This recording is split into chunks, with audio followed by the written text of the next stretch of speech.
Bab 1121. Nicole, kamu masih kesakitan.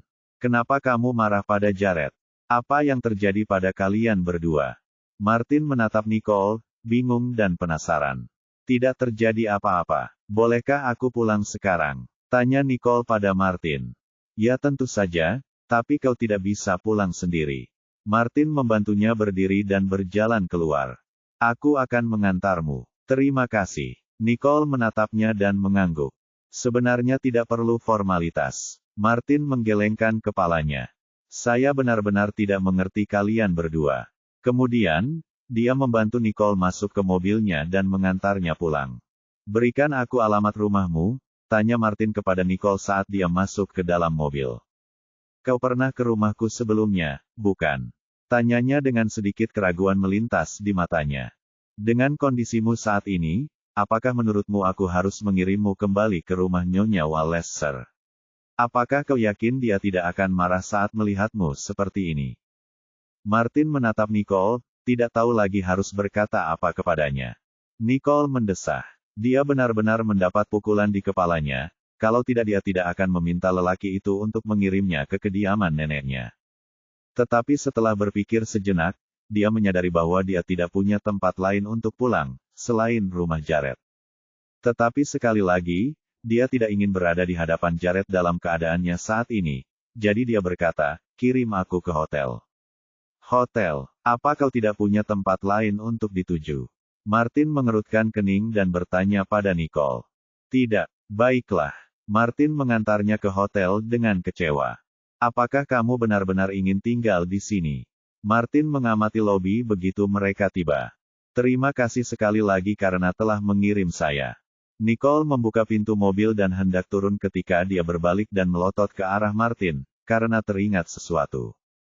Tolong rahasiakan ini. Sekalipun Jared bertanya di mana aku tinggal, tolong jangan beritahu dia, katanya. Apakah itu perlu? Martin menatap Nicole dengan alis terangkat.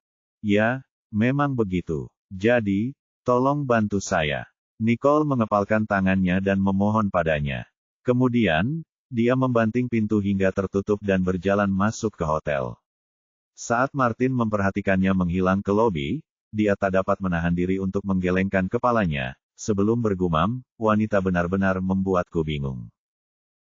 Hotel yang dimasuki Nicole juga merupakan hotel tempat Carl menginap. Setelah dia check-in, salah satu anggota staf membawanya ke kamar tepat di seberang kamar Carl. Nona, ini kamar Anda. Baiklah, terima kasih, kata Nicole sambil menunggu staf itu pergi, lalu mengetuk pintu kamar Carl. Carl sedang berolahraga di ruangan itu ketika ia mendengar ketukan dan berjalan ke pintu untuk melihat siapa yang berdiri di luar. Ia tidak menyangka bahwa itu adalah Nicole, jadi ia segera membuka pintu. Nicole, apa yang kamu lakukan di sini? Carl menyambutnya dengan gembira, tetapi melihat perban di kepala Nicole membuatnya terkejut. Apa yang terjadi dengan kepalamu? Tanyanya. Tidak apa-apa. Aku mengalami kecelakaan kecil dan kepalaku terluka. Nicole berjalan memasuki ruangan tanpa rasa peduli apapun. Melihat Nicole bersemangat, Carl tidak terlalu khawatir. Anda mau minum apa? Air? Jawabnya, sambil meminta Carl mengambilkannya segelas. Apakah kamu sedang berolahraga? Nicole melihat perut Carl saat dia mengambil segelas air darinya. Ya, aku tidak punya banyak hal untuk dilakukan, jadi aku memutuskan untuk berolahraga sebentar. Carl segera mengenakan kemejanya. Itu bagus. Ngomong-ngomong, apa saja kegiatanmu akhir-akhir ini? Ada beberapa masalah di perusahaan saudaraku. Hari ini, aku dan seorang temanku sedang berdiskusi tentang solusi yang bisa kita terapkan. Nicole berbohong, meskipun sebenarnya dia tidak pernah melakukan hal itu kepada saudaranya, terutama yang berkaitan dengan kehidupan pribadinya. Bab 1122. Seberapa parah masalahnya? Tanyanya, benar-benar khawatir. Apakah kamu membutuhkan bantuanku? Tidak, kami sudah menemukan solusinya, jawab Nicole. Oh ya, aku sudah lama ingin memberitahumu hal ini. Bacon yang aku pesan akan diproduksi dalam beberapa hari ke depan. Kita bisa langsung ke pabrik dan mengambil kirimannya bersama-sama. Tentu saja tidak masalah. Kemana saya harus mengirimkannya? Tanya Carl. Kau bisa memberikannya pada Zain, jawab Nicole. Dia akan tahu apa yang harus dilakukan. Baiklah. Hanya itu saja yang ingin kukatakan padamu. Nicole berkata setelah melakukan apa yang harus ia lakukan, lalu beranjak pergi. Cal mengambil mantelnya sambil berkata, dilihat dari keadaanmu saat ini, kurasa sebaiknya aku menyuruhmu pulang saja. Tidak apa-apa, aku menginap di kamar di seberang kamarmu, katanya. Kemudian, dia menyadari bahwa suaminya terpaku sambil menatapnya dengan bingung. Di seberang tambangku. Cal tidak percaya apa yang baru saja didengarnya. Apakah kamu benar-benar ingin menginap di hotel ini? Ya, kamu tidak perlu menyuruhku pulang. Sampai jumpa. Nicole keluar dari kamarnya dan masuk ke kamarnya sendiri. Berbaring di tempat tidurnya, pikiran Nicole berpacu saat ia merenungkan tindakan Jared di rumah sakit. Kapan dia jadi begitu patuh? Dia pergi begitu saja karena aku yang memintanya. Kembali ke markas, Jared baru saja sampai, dan Max sudah mendekatinya. Apakah semuanya sudah beres? Tanya Jared, wajahnya datar.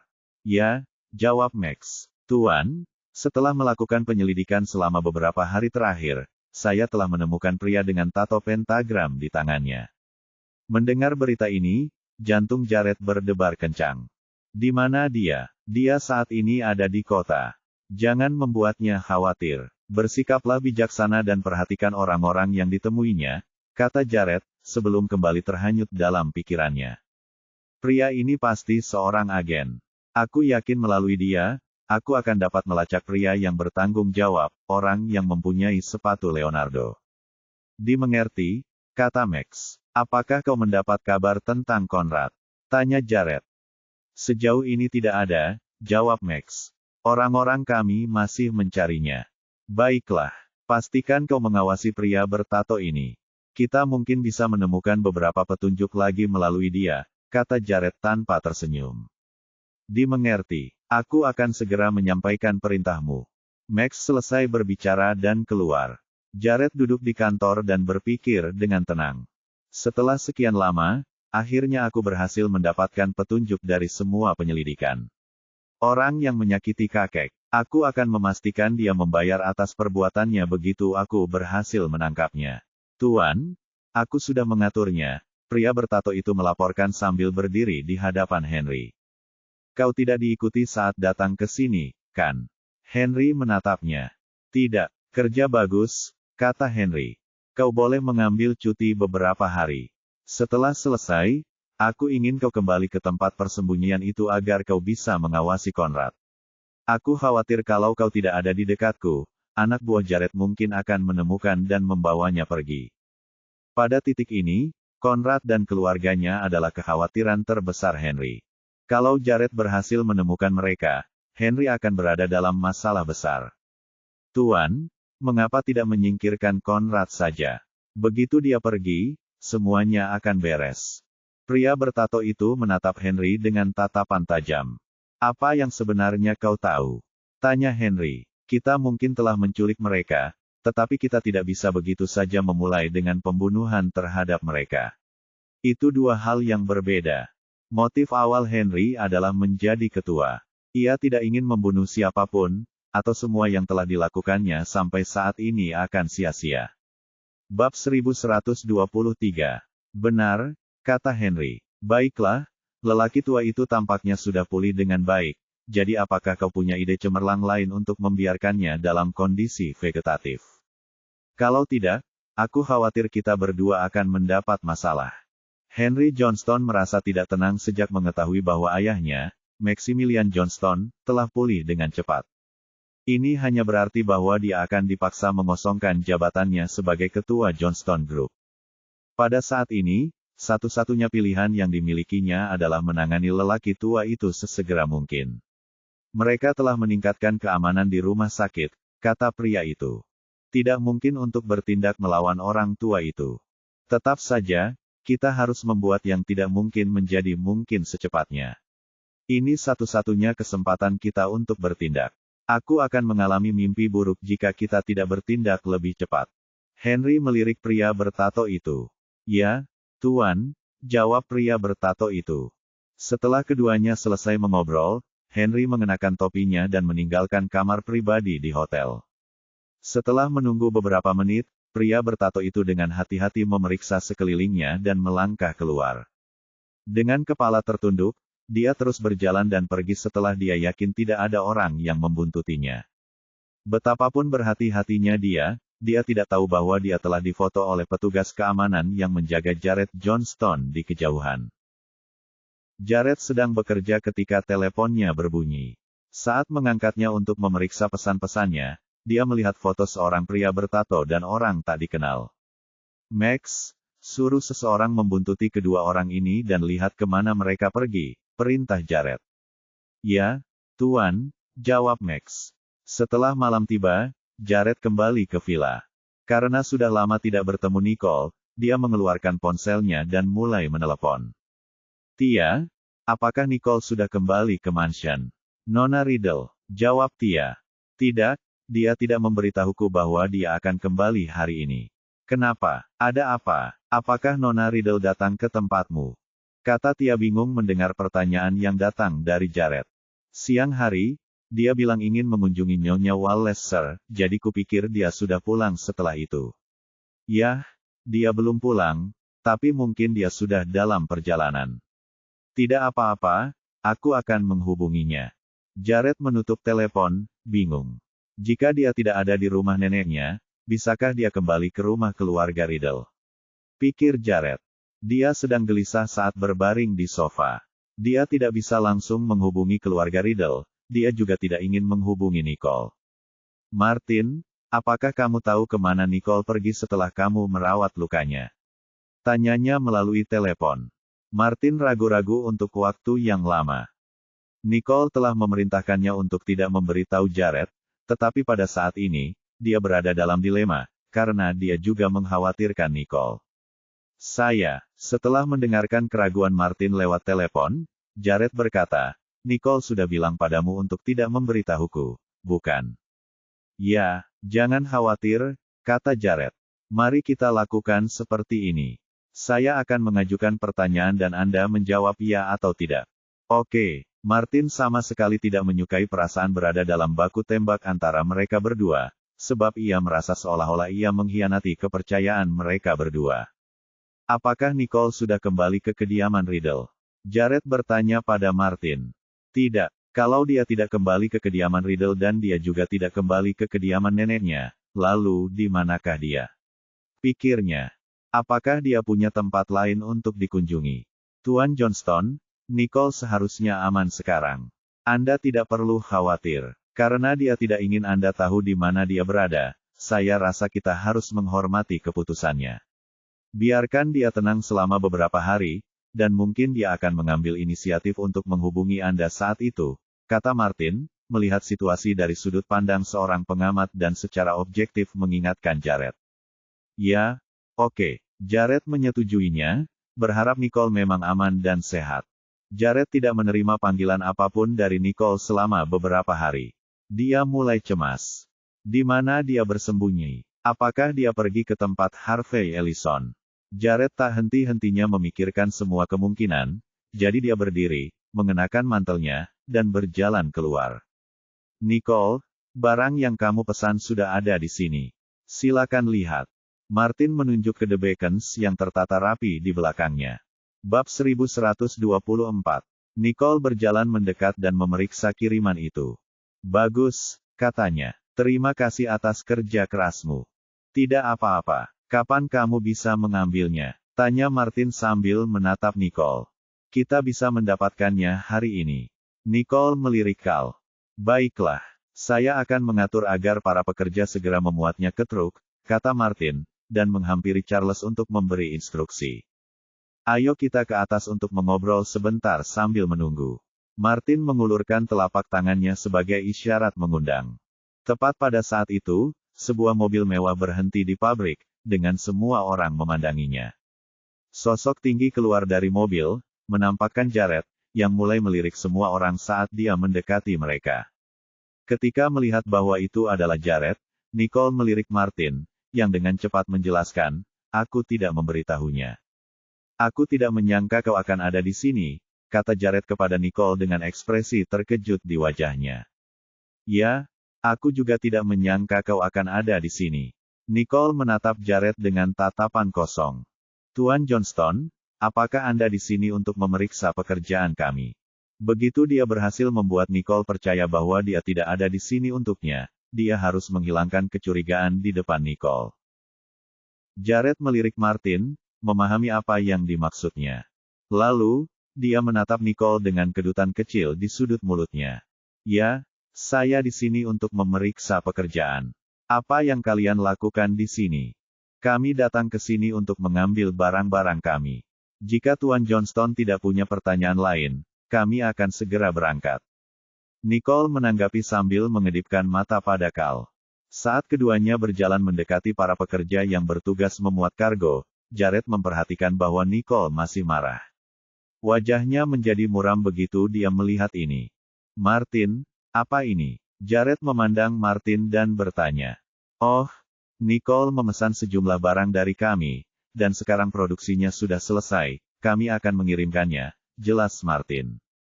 Nicole memesan 1 batch penuh bacon. Ya, Jared berjalan ke tempat Nicole sedang memuat barang-barang. Nicole, mengapa aku belum pernah mendengarmu menyebutkan hal ini sebelumnya? Tuan Johnston, Anda memiliki banyak hal yang harus Anda urus setiap hari. Saya rasa Anda tidak perlu repot-repot memikirkan hal-hal sepele seperti ini, kata Nicole, sengaja mengabaikan kemarahannya. Jared meraih tangan Nicole dan menariknya ke samping. Kenapa kau menarikku? Lepaskan aku. Nicole melepaskan diri dari genggamannya. Di mana kamu menginap kemarin? Jared tak dapat menahan diri untuk bertanya. Apakah aku juga harus melapor kepadamu di mana aku tinggal? Nicole melotot padanya. Kau tahu, bukan itu yang kumaksud. Jared berkata, dengan bagian kedua kalimatnya tetap tidak terucap. Berapa lama Anda akan tinggal di tempat lain? Jika kau kesini hanya untuk bertanya tentang ini, aku tidak punya hal untuk dikatakan kepadamu.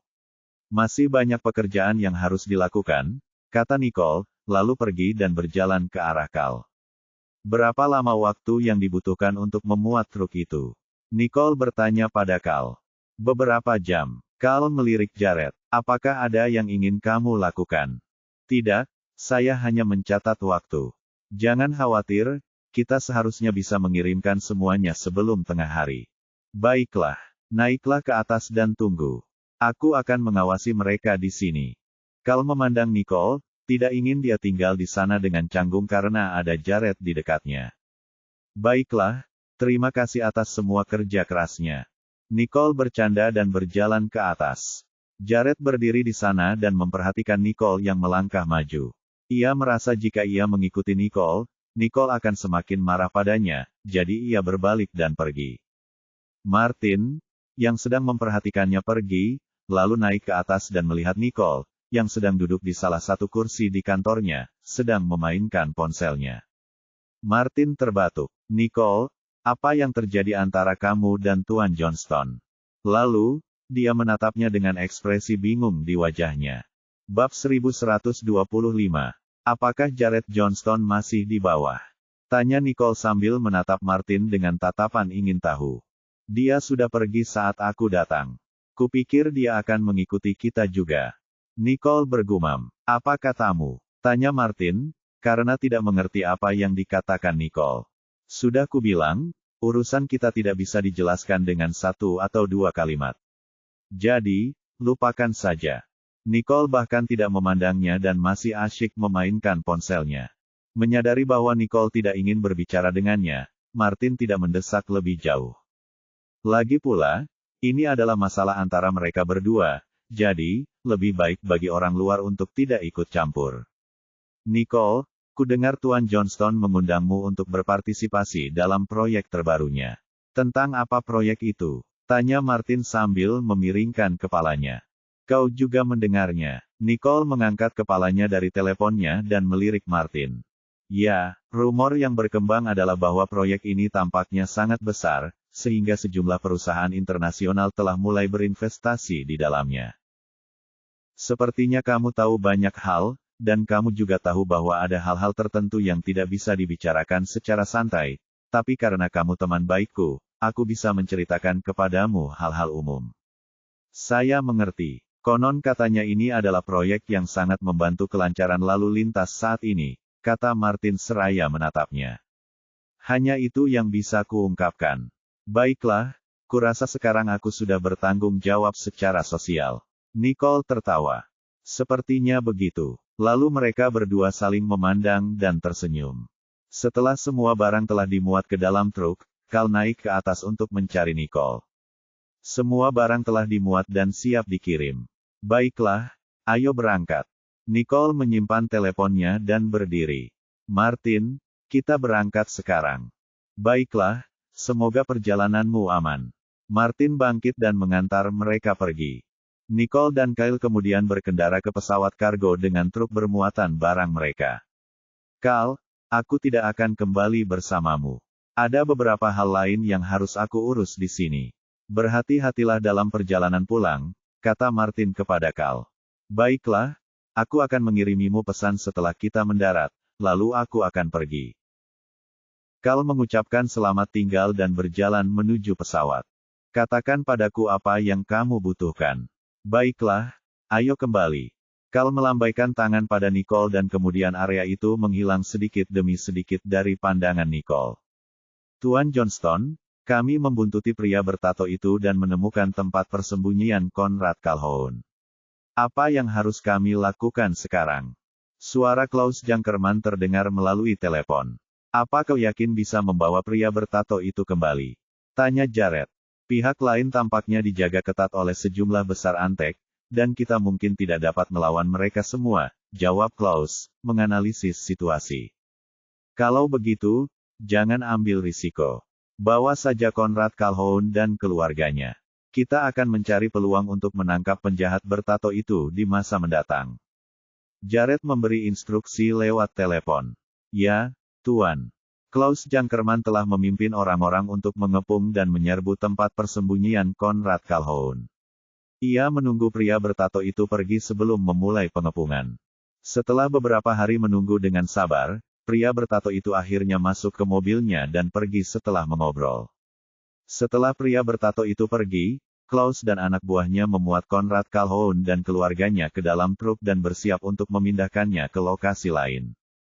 Klaus melihat kesempatan itu dan memberi isyarat kepada mereka untuk bergerak. Anak buahnya kemudian mengelilinginya dari kedua sisi, dan tak lama kemudian, para pengawal itu pun tersingkir. Conrad Calhoun berada di dalam truk ketika ia mendengar perkelahian di luar dan hendak keluar untuk memeriksa, dan saat itulah ia secara tidak sengaja memeluk Klaus Jangkerman. Menurutmu kau mau kemana? Tanya Klaus kepadanya, suaranya rendah dan dingin. Saya hanya ingin melihat apa yang sedang terjadi. Conrad merasa takut dan langsung duduk kembali, tidak yakin dengan apa yang dilakukan sekelompok orang ini. Bab 1126. Klaus lalu memerintahkan anak buahnya untuk menangani para penjaga, setelah itu ia mengantar Conrad Calhoun ke kota. Tuan Johnston, Conrad telah ditemukan. Kami sedang dalam perjalanan kembali. Klaus melaporkan kembali ke Jared melalui telepon. Aturlah tempat untuk mereka di seberang tempat dokter berada, kata Jared. Dengan cara itu, akan lebih mudah untuk merawatnya.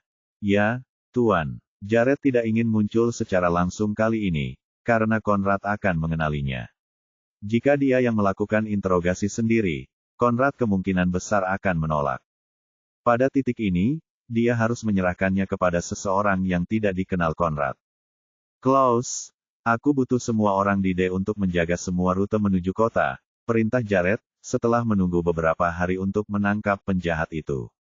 Jika Anda bertemu pria bertato pentagram, tangkap dia segera. Kita mungkin bisa segera menutup kasusnya. Saat kejadian ini berlangsung, pria bertato itu menelepon Henry Johnston. Tuan Johnston, orang tersebut telah dipindahkan. Anda dapat tenang mengetahui hal ini. Baiklah, segera kembali dan mari kita hadapi orang tua itu, kata Henry. Ya, saya sedang dalam perjalanan pulang sekarang, jawab pria bertato itu. Saya akan ke sini malam nanti. Baiklah, awasi dan lihat apakah ada orang yang mengikutimu, Henry memperingatkan. Baiklah. Pria bertato itu menutup telepon dan memandang keluar, di sana ia tidak melihat sesuatu yang aneh. Cepatlah dan cobalah untuk kembali ke kota pada malam hari. Aku tidak ingin bermalam di alam liar. Oke, sementara itu, Kelly, yang sedang melihat Nicole, bertanya, Nona Riddle, kemana kita akan pergi? Aku akan mengantarmu pulang dulu, jawab Nicole. Jangan khawatirkan aku, Kelly tersenyum. Jika tidak ada urusan lain, aku bisa pulang sendiri naik taksi. Kamu bisa menurunkanku di sini.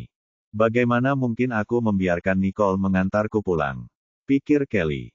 Tidak apa-apa. Nicole menatapnya sekilas. Aku bisa mengantarmu pulang. Lagi pula, kita menuju ke arah yang sama. Baiklah, bagaimana kalau kamu beritahu aku daftar hal-hal yang perlu aku persiapkan nanti? Tanya Kelly. Daftar? Kurasa kau salah paham. Ini bukan daftar untukku, tapi daftar untukmu. Ada perlengkapan dan peralatan yang perlu kau persiapkan sendiri. Nicole berkata, geli dengan apa yang baru saja dikatakan Kelly. Oh, aku salah paham. Kelly terhuyung-huyung. Berapa hari kita akan ke sana lagi? Perkiraan sementara, seminggu. Baiklah. Di sinilah rumahku. Apakah Anda ingin masuk dan duduk, Nona Riddle? Ajak Kelly. Tidak, aku akan melewatinya, tapi aku pasti akan datang lain kali. Nicole menolak. Sampai jumpa. Nicole menginjak pedal gas setelah Kelly pergi, dan berjalan menuju Seaview Villa. Dia belum kembali selama beberapa hari, dan dia sangat merindukan neneknya. Saya kembali. Nicole masuk ke villa dan memanggil. Saat itu juga Tia Rose berlari keluar setelah mendengar suara itu dan memeluk Nicole erat-erat. Aku sangat merindukanmu, Nicole. Kemana saja kamu akhir-akhir ini? Aku sudah kembali, bukan? Di mana nenek? Nicole melihat sekeliling, tanpa Nyonya Walleser yang terlihat. Nenek dan kakak iparku sedang mengobrol di atap. Dia memang sangat sabar, puji Tia. Apa yang telah dia lakukan untukmu? Kau tampaknya menjadi vangelnya. Nicole menatap Tia dengan tatapan curiga. Tidak, bukan aku. Yang ingin kukatakan adalah, dia orang yang baik dan penuh kasih sayang. Kata Tia sambil tampak sangat terpesona. Dasar bajingan, apa kau tertipu oleh penampilannya? Ini pertama kalinya aku mendengar seseorang memujinya karena sifatnya yang penyayang. Nicole berseru, merasa Tia benar-benar tak berdaya di hadapannya. Aku tidak mesum. Dia tampan, karena kalau tidak, bagaimana mungkin dia pantas untuk adik perempuan kita, Nicole? Tanya Tia, jelas-jelas terpikat oleh kakak iparnya. Aku bahkan tidak tahu kalau kamu begitu ahli dalam seni menyanjung, goda Nicole sambil tersenyum. Nona Riddle, kau benar-benar menyebalkan. Bela Tia. Kurasa apa yang mereka katakan tentangmu itu benar, iya. Pokoknya, aku tidak akan berdebat denganmu. Aku akan kalah dengan cara apapun. Sebaiknya kau pergi menemuinya dan nenek. Tia kemudian mendorong Nicole menaiki tangga. Bab 1127. Ah sial, Nicole bergumam saat Tia mendorongnya ke atap. Ketika Jared Johnston mendengar suara itu dan menoleh, dia menatap tajam ke arah Nicole. Percikan api beterbangan saat mata mereka bertemu. Nicole segera mengalihkan pandangannya dan mengarahkannya ke neneknya. Nenek, aku kembali. Nicole menghampiri Mrs. Walleser, sambil tersenyum dan duduk. Tia telah kembali, kata Nyonya Walleser. Aku hanya bertanya kepada Jared di sini tentangmu, dan mengatakan bahwa kau sudah beberapa hari ini tidak bertemu siapapun. Aku sibuk dengan pekerjaan akhir-akhir ini, jadi aku tidak kembali. Nicole menjelaskan sambil tersenyum. Oh, tetapi, kamu harus memperhatikan kesehatanmu. Kamu mungkin menghasilkan banyak uang, tetapi apa gunanya jika kamu jatuh sakit? Saran Nyonya Walleser. Ya, apa yang nenek katakan itu benar. Nicole menyetujuinya. Ngomong-ngomong, aku akan pergi ke luar negeri untuk perjalanan bisnis dalam beberapa hari ke depan. Aku pasti akan kembali dan mengunjungimu setelah itu. Kamu harus pergi lagi, tanya neneknya. Dan ke tempat yang jauh dari rumah. Ya, ada sesuatu di sana yang membutuhkan perhatianku. Aku sudah didesak oleh mereka yang mengerjakan proyek itu selama beberapa waktu. Nicole memandang Mrs. Walleser dan menjelaskan. Kau akan pergi ke luar negeri? Tanya Jared sambil mengangkat alisnya. Mengapa aku tidak menyadari hal ini sama sekali? Pikirnya. Baiklah. Nicole meliriknya. Kapan kamu berangkat? Tanyanya. Apa yang bisa kau lakukan? Tanyanya balik. Aku akan mengantarmu pergi, jawab Jared. Tidak perlu melakukan itu, karena orang lain akan melakukannya, kata Nicole. Ketika Jared mendengarnya, dia meringis, dan menebak dengan berani, apakah itu Harvey Ellison? Nicole menatap Jared dengan heran, apa yang membuatmu berpikir kalau itu dia? Anda, Jared berhenti, ingin menunjukkan bahwa dia telah tinggal bersama Harvey Ellison akhir-akhir ini, tetapi dengan adanya Mrs. Wallace Sir di sampingnya, dia menelan sisa kalimatnya. Bukankah kalian berdua selalu bersama akhir-akhir ini? Jared menatap mata Nicole. Nicole mencibir dan memutar matanya ke arah Jared. Apa yang Anda lihat, sehingga Anda sampai pada kesimpulan ini? Wah, lucu sekali. Dia memandang Nyonya Wallace Sir, dan ragu-ragu sejenak sebelum melanjutkan. Bukankah kamu makan siang dengannya kemarin dan ya, akhir-akhir ini juga? Aku tidak menyangka imajinasimu hebat sekali. Kau benar-benar bisa menghubungkan titik-titik yang tidak ada, bukan? Sungguh menakjubkan, kata Nicole sambil mengejeknya. Saya bahkan tidak akan melakukan hal itu, jawabnya.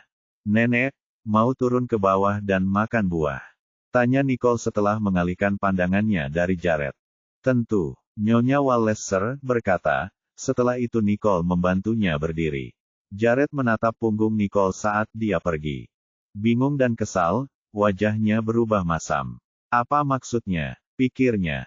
Agar dirinya jelas, Jared bangkit dan bergabung dengan mereka di ruang tamu, dan ketika mereka bertiga telah duduk di sofa, Jared terus menatap Nicole, suatu tindakan yang membuatnya merasa tidak nyaman. Tidakkah kamu harus bekerja untuk melakukannya? Nicole bertanya, menyiratkan bahwa dia harus kembali bekerja. Ini hari Minggu. Jared menatap Nicole, membuatnya terdiam. Lalu Anda bisa duduk dan bersantai. Nicole meliriknya sekilas, lalu mengalihkan pandangannya ke televisi. Nenek, acara apa saja yang suka kamu tonton? Nicole berbalik untuk berbicara pada Mrs. Wallace Sir, mengabaikan Jared. Saat itulah Tia datang sambil membawa sepiring buah di tangan.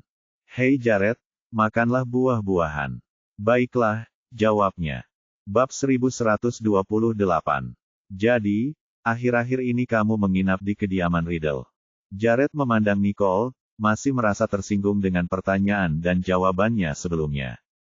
Alih-alih memberinya jawaban yang segera, Nicole memutar matanya tanpa mengatakan sepatah kata pun. Memasuki persimpangan kota, sebuah kendaraan off-road perlahan melaju mendekat. Tuan Graham, target telah terlihat. Cari kesempatan dan hentikan mobil itu. Jangan biarkan siapapun lolos tanpa perintahku. Perintah Max. Baik, Tuan, perintah pria satunya. Pria bertato dan rekannya itu terus mengemudi selama beberapa saat, sebelum rekannya menyadari bahwa ada mobil yang mengikutinya dari belakang. Tuan, sepertinya ada yang membuntuti kita, kata rekannya. Pria bertato itu langsung menoleh ke belakang, jadi itu benar. Kita harus mengalahkan mereka. Dia menginjak pedal gas, memacu mobilnya maju dengan kecepatan yang sangat tinggi, dan berjalan menuju percabangan di ujung rute. Sial, kita ketahuan. Cepat dan kejar mereka. Anak buah Jared berteriak. Hubungi yang lain dan minta bantuan. Kemudian terjadilah kejar-kejaran antara dua mobil tersebut, yang mengakibatkan keduanya melaju kencang dan saling menyalip. Mereka terlalu dekat dengan keenam orang kita, kata rekan si penjahat itu. Kita tidak akan bisa berlari lebih cepat dari mereka. Saya yakin mobil mereka tidak akan mampu mengejar di medan berbatu, kata pria bertato itu sambil melirik ke arah mobil di belakangnya dengan sinis. Mereka menuju ke jalur pegunungan. Anak buah Jared melaporkan. Apapun rute yang mereka ambil, kita tidak bisa membiarkan mereka lolos. Teriak Max. Mobil nomor 1, target telah memasuki pegunungan di pinggiran kota. Cepat dan hentikan dia. Ya, Tuan, kata pengemudi mobil nomor 1. Kini di jalur pegunungan, kendaraan off-road itu melaju kencang diikuti oleh sebuah sedan yang mengejarnya. Pengemudinya tidak menghiraukan bahaya dan kerusakan yang dapat ditimbulkan oleh medan seperti itu hanya untuk menangkap Antek Henry. Orang-orang ini benar-benar gigih, kata salah satu anak buah Henry. Saya tidak percaya mereka akan mengejar kita seperti ini dengan sedan. Injak itu dan singkirkan mereka di persimpangan di depan. Perintah pria bertato pentagram itu. Mengerti, kata rekannya. Kita terlalu memaksakan diri, kata salah satu anak buah Jared. Kita tidak bisa melihat mereka lagi. Berhenti. Perintah kendaraan di depan, berhenti untuk mengamati persimpangan. Mereka seharusnya menuju ke arah ini. Minggir. Kendaraan di depan kemudian melaju kencang menuju ke tempat anak buah Henry menghilang. Setelah menempuh jarak beberapa mil tanpa seorang pun yang membuntutinya, pria bertato pentagram itu menghela napas lega. Kita kehilangan mereka. Ayo kembali ke kota. Kita kehilangan mereka. Aku butuh kau untuk kembali ke ujung percabangan dan bersiap untuk penyergapan sekarang juga. Pemimpin di dalam mobil memberi instruksi kepada mobil nomor 1. Mobil nomor 1 berputar, dan penumpangnya mulai memasang perangkap, menunggu target mereka memasuki kembali rute. Setelah 10 menit, mereka mendengar deru mesin di kejauhan, lalu mereka berhamburan sambil membiarkan kawat baja yang telah mereka pasang di persimpangan jalan itu bekerja. Kendaraan off-road itu melaju lurus ke depan, tidak menyadari bahwa sebuah jebakan telah dipasang. Karena kecepatan mereka saat itu, kendaraan itu terbalik dan melukai semua orang di dalamnya. Pada titik ini, mereka tidak dapat menahan diri untuk tidak tercengang oleh perubahan keadaan yang tiba-tiba. Anak buah Jared segera mengepung dan menahan mereka satu persatu, sementara pria bertato pentagram dan rekan-rekannya menendang dan menggeliat. Dia tidak percaya kenyataan bahwa dia telah tertangkap. Bab 1129. Jared Johnston masih berada di ruang tamu, tak terlihat dan tak teringat, ketika teleponnya berdering. Kemudian, dia mengambil teleponnya dan melangkah ke seberang ruangan untuk menjawab panggilan telepon.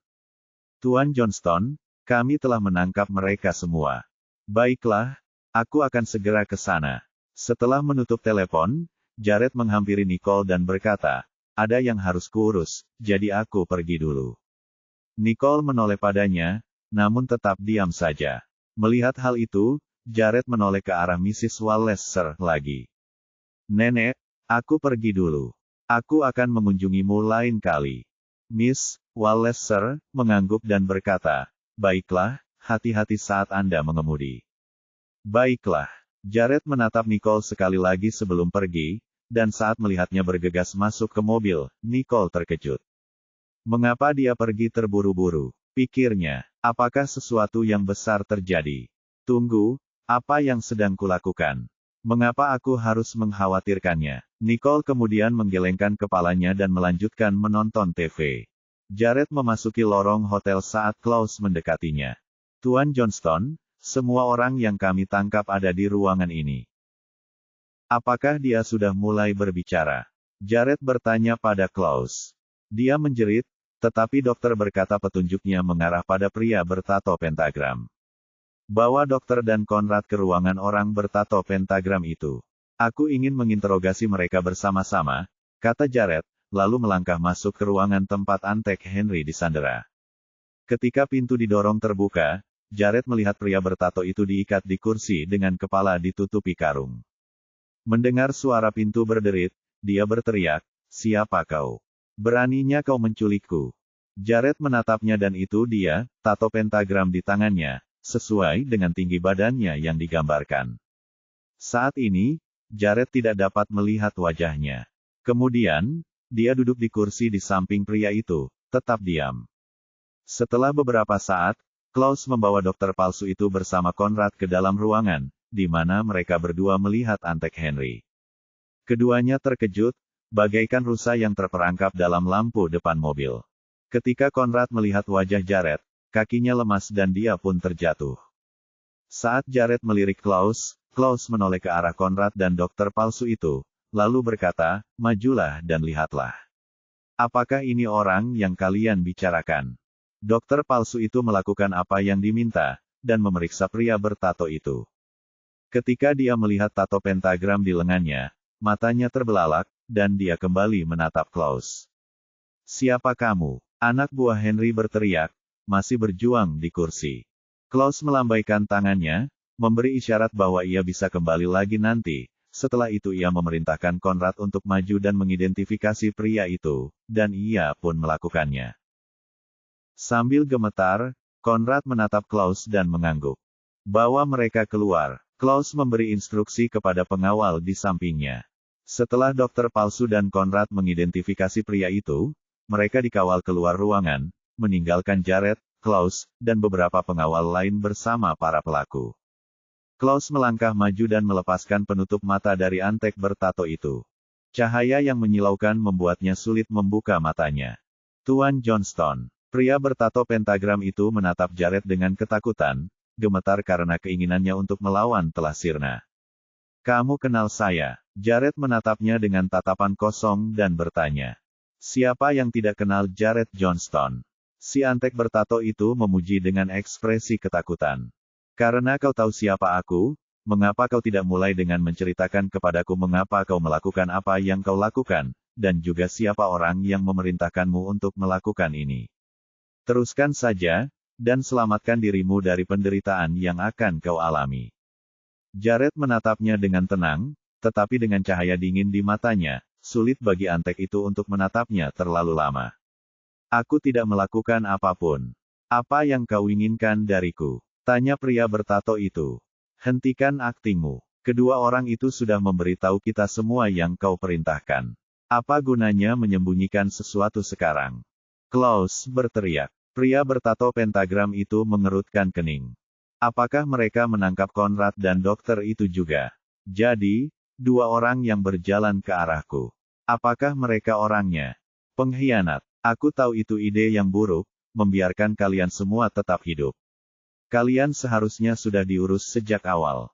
Pria bertato itu mengumpat. Dia telah membujuk Henry Johnston untuk menyingkirkan mereka sebelumnya, tetapi karena Henry tidak mau mendengarkannya, mereka pun terjebak dalam kesulitan besar.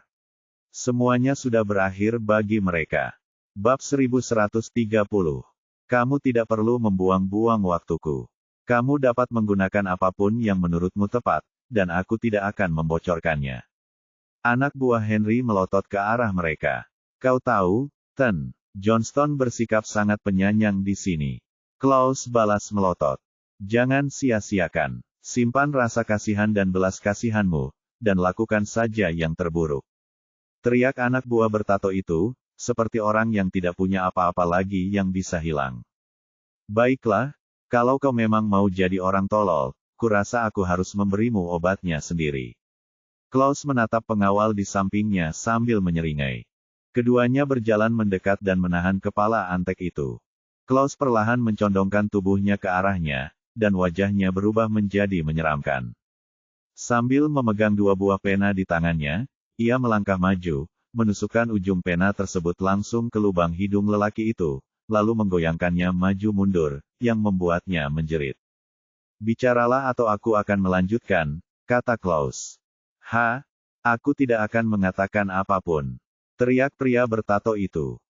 Ahahaha. Klaus mendorong pena lebih jauh dan mengerahkan lebih banyak kekuatan saat dia berdesakan, dan antek itu langsung menangis, Isen ELF Seska, Sigma M namun, bahkan saat dia tidak bisa bernapas lagi, senyum kecut melintasi wajahnya. Klaus berhenti dan menatapnya, apakah kamu siap untuk bicara sekarang? Hahaha, tidak. Menyadari bahwa metodenya tidak berhasil, Klaus melirik Jared yang berdiri di belakangnya, mendorong Jared untuk menoleh ke petugas keamanan di sampingnya. Pengawal itu segera mengeluarkan jarum suntik yang digunakan untuk menangani dokter palsu itu, dan berjalan mendekati Klaus. Suntikan dia, perintah Jared, suaranya dingin dan rendah. Pria bertato itu menatap cairan yang disuntikkan ke dalam tubuhnya, kemudian dia melotot ke arah Jared dan bertanya, apa yang kau berikan padaku? Cairan itu akan membuat lenganmu bernanah, kata Jared dengan nada paling tenang. Kau menjijikkan, umpat pria bertato itu. Kau sendiri yang menyebabkan ini. Jika kau bersedia, ceritakan sekarang, atau suntikan itu akan bekerja dalam beberapa menit, dan saat itu terjadi, dan aku khawatir sudah terlambat bagimu untuk mengatakan apapun saat itu. Jared mengancam, menimbulkan rasa takut dalam benak pelaku. Kau berbohong padaku. Apa salahnya sebotol kecil cairan itu padaku? Apa aku terlihat seperti anak berusia 3 tahun di matamu? Ejek pria bertato itu. Dia tidak takut pada ramuan itu sebagaimana dia takut pada darah. Apa yang dikatakan Jared terlalu mengada-ada. Dokter gadungan itu juga yang bilang sebelumnya, tapi akhirnya dia mengalah, kata Jared. Yah, tak masalah. Kau selalu bisa memilih untuk tidak percaya, tapi lain kali aku melihatmu, lenganmu pasti sudah membusuk. Si antek bertato mulai menyanyikan lagu yang berbeda. Matanya terpaku pada ujung jarum yang telah disuntikkan kepadanya beberapa detik yang lalu. Seiring berlalunya waktu, bagian lengannya yang tertusuk jarum mulai bernanah dan membusuk. Rasa terbakar menjalar dari dalam keluar. Dia menggertakkan gigi geraham belakangnya dan menahan rasa sakit, lalu berteriak. Kau tidak sekuat dokter palsu itu. Klaus, menurutmu berapa lama dia akan bertahan? Jared memandang Klaus dan bertanya. Klaus melirik lelaki bertato itu sambil mencibir, lalu mengejek, kurasa dia hanya akan bertahan sekitar 20 menit, dan itu tidak akan memecahkan rekor jika dibandingkan dengan dokter gadungan itu. Menurutku kau terlalu melebih-lebihkannya. Dari apa yang bisa kulihat, dia hanya akan bertahan selama 15 menit paling lama. Jared dan Klaus bercanda di depan wajah pria bertato pentagram. Pria bertato pentagram itu merasa terhina, melotot ke arah mereka berdua, dan terengah-engah. Aku tidak akan mengatakan sepatah kata pun meskipun seluruh lenganku membusuk. Sayang sekali integritasmu disia-siakan di tempat yang salah, dan untuk alasan yang salah, Jared mengejeknya dan menggelengkan kepalanya. Jared Johnston, kalau kau mampu, kau bisa menemukan cara yang lebih cepat untuk menyingkirkanku.